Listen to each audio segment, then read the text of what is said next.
روایت آپ کی خدمت میں عرض کرنا چاہتا تھا، لیکن آپ کی آنکھیں بتا رہی ہیں کہ وقت زیادہ ہو چکا ہے اور اس روایت کا بیان کرنا ہمارے لیے شاید بیان کر دیں، لیکن کیونکہ وقت زیادہ ہو چکا ہے تو اس کا شاید کوئی فائدہ نہ ہو، لہٰذا یہیں پر سے عزیزوں اہل بیت کا یہ طریقہ تھا کہ اہل بیت کا بھی کوئی اگر دشمن ہو اس کو بھی وہ تکلیف نہیں پہنچاتے تھے۔ عزیزوں جناب حر کی مثال آپ کے سامنے ہے۔ کون حر ہے؟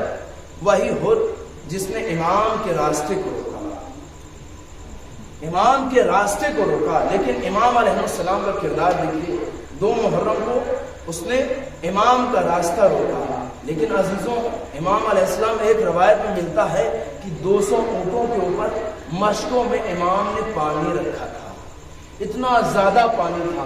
اصحاب تعجب کرتے تھے، مولا ہم لوگ بہت ہی کم ہیں، پانی اتنا زیادہ۔ عزیزوں امام کو جانتے تھے ایک ایسا وقت آئے گا کہ خیموں میں الاتش کی صدائیں بلند ہوگی۔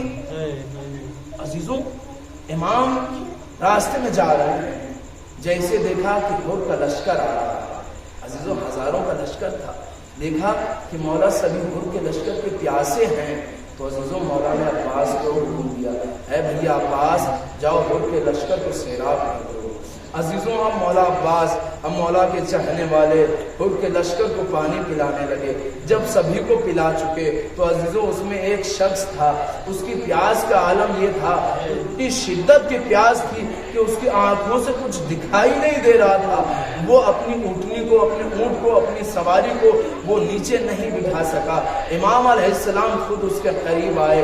عزیزوں امام اپنی زبان سے کچھ کہہ رہے تھے، وہ کہتا ہے امام کے ہونٹ تو ہل رہے تھے یہ مجھے معلوم، لیکن پیاس کی اتنی شدت تھی کہ مولا کی آواز ہمیں سمجھ میں نہیں آ رہی تھی۔ جب مولا سمجھ گئے تو مولا نے ہماری سواری کو اپنے ہاتھوں سے بٹھایا اور خود مولا نے پانی دیا۔ عزیزوں یہ مولا کریم ابن کریم ہے، اپنے ہاتھوں سے پانی پلا رہے ہیں ارباب اعضاء۔ اس کے بعد جیسے ہی مولا نے پانی پلایا، ابھی ظہر کا وقت ہوا تھا، عزیزوں مولا نے حر سے کہا اے حر تو اپنا ادھر نماز پڑھ، میں ادھر نماز پڑھتا ہوں۔ عزیزوں حر نے ایک جملہ کہا مولا میں آپ کی موجودگی میں جدا نماز نہیں پڑھ سکتا۔ عزیزوں اس کے بعد امام نے نماز کو ادا کی۔ نماز ادا کرنے کے بعد جیسے امام چاہتے ہیں کہ ہم سفر کے لیے آگے بڑھیں، فوراً حر آگے بڑھا اور امام کے لشکر کو روک دیا۔ بعض روایتوں میں یہ جملے ہیں کہ حر نے لجام فرس پہ ہاتھ ڈالا۔ ارباب اعضاء جیسے یہ خبر جناب زینب و کلثوم نے سنی، زاروں قطار گریا کرنے لگی۔ ارباب اعضاء یہ قافلہ چلا، 2 محرم کو وارد کربلا ہوتا ہے۔ خدا کوئی غم نہ دے سوائے مظلوم کربلا کے۔ عزیزوں جیسے ہی حر نے لجام فرس میں ہاتھ ڈالا تھا نا تو امام نے اپنی زبان پہ ایک جملے جاری کیے، کہا اے حر تمہاری ماں تمہارے غم میں رو رہی ہے۔ عزیزوں حر نے کہا کہ مولا اگر آپ کی ماں زہرا نہ ہوتی تو میں یہی جملے ادا کرتا۔ ارباب اعضاء 9 محرم کی تاریخ آئی، جیسے ہی شب عاشور تھی، عزیزوں امام نے یہ کیوں جملے ادا کیے؟ تاکہ حر تفکر کرے، فکر کرے، سمجھ جائے کہ میں کس کے مقابلے میں جا رہا ہوں۔ میں زہرا کا فرزند ہوں، زہرا نبی کی بیٹی ہے، میں نبی کے نواسے کے مقابلے میں جا رہا ہوں۔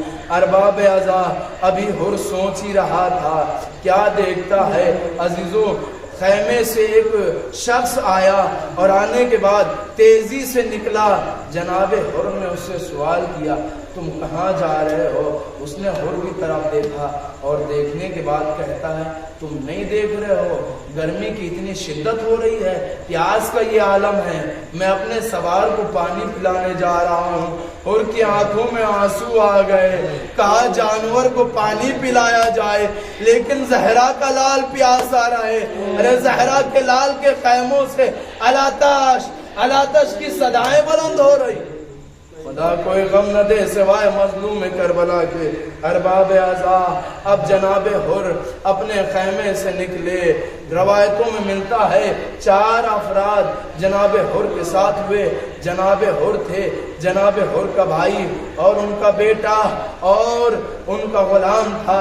اب عزیزوں یہ مختصر افراد جیسے چلتے ہیں، اب حر کہتا ہے بیٹا میں نے انہی ہاتھوں سے امام کی لجام فرس میں ہاتھ ڈالا تھا، لہٰذا ان ہاتھوں کو پشت کے بل باندھ دو۔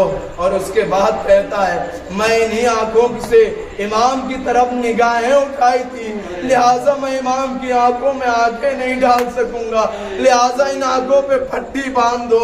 ارباب اعضاء اب جناب حر کا بچہ حر کو لے کے چلا، ادھر سے جیسے ہی اصحاب نے دیکھا کہ کچھ افراد آ رہے ہیں، جناب حبیب آگے بڑھے، کہا اے میرے چاہنے والوں، اے اصحاب تمام بنی ہاشم کے جوانوں کو گھیر لو، دیکھو کوئی حملہ نہ کرنے پائے، بنی ہاشم کے اوپر کوئی حرف نہ آنے پائے۔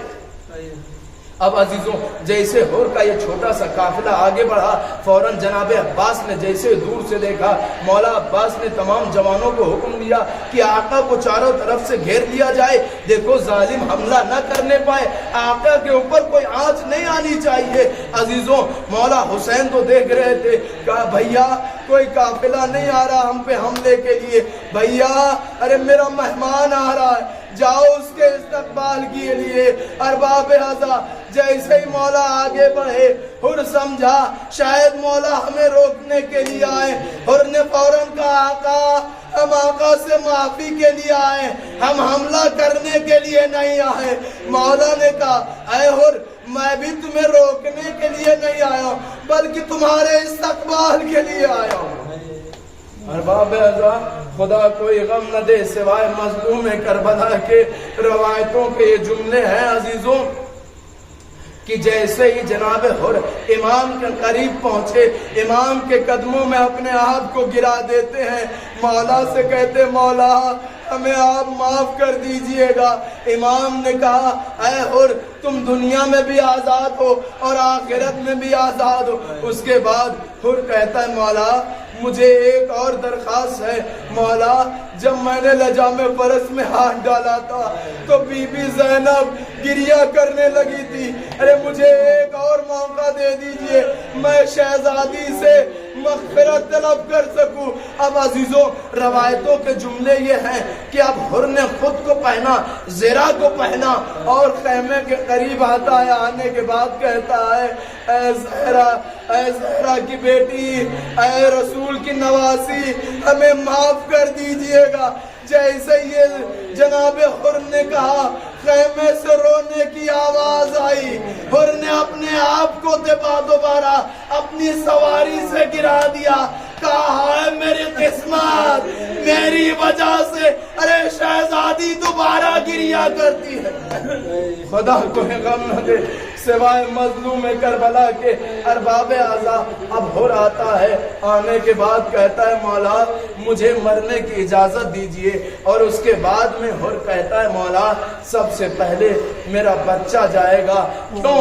اس لیے جناب حر چاہتے تھے اگر میں چلا گیا شاید میرے بعد میرے بچے، میرے بھائی، میرے غلام پلٹ جائیں، لیکن جب تک میں موجود رہوں گا یہ مولا کے سامنے کھڑے رہیں گے، مولا کی خدمت کرتے رہیں گے۔ اب ارباب اعضاء المختصر یہ کہ جناب حر کے بچے کو اجازت ملی، اب یہ جنگ میدان کے جنگ میں جاتے ہیں، ظالموں پہ حملہ کرتے ہیں۔ عزیزوں یہ جوان ہے نا، حملے پہ حملہ کیا جا رہا ہے لیکن اکیلا، ادھر تو پوری فوج ہے۔ عزیزوں ایک بار جناب حر کے فرزند نے صدا دی اے بابا میری مدد کے لیے آؤ۔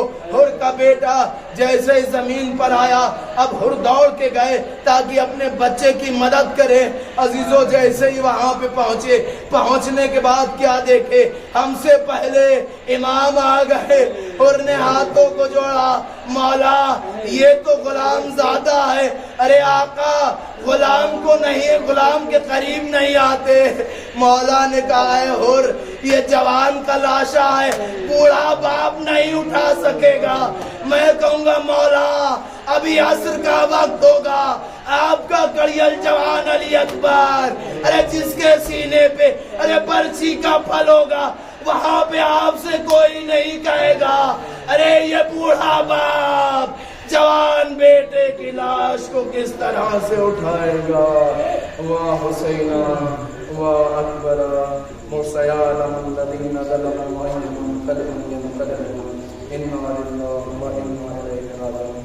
بار الہ تجھے بحق محمد وآل محمد کا واسطہ ہماری اس مختصر سی عبادت کو اللہ قبول منظور فرما. بار الہ تجھے بحق محمد وآل محمد کا واسطہ ہم تمام افراد کو نیک اعمال کرنے کی توفیق عنایت فرما. بار الہ تجھے بحق محمد وآل محمد کا واسطہ جہاں جہاں نشیان حیدر کرار ان کی جان مال عزت آبرو ناموس کی حفاظت فرما. بار الہ تجھے بحق محمد وآل محمد کا واسطہ خون مقتل حسین محمد زمانہ کے ظہور میں تاجل فرما اور ان کے ناصر و مددگار میں شمار فرما. ربنا تقبل منا انک انت السمیع الدعاء ماتم حسین.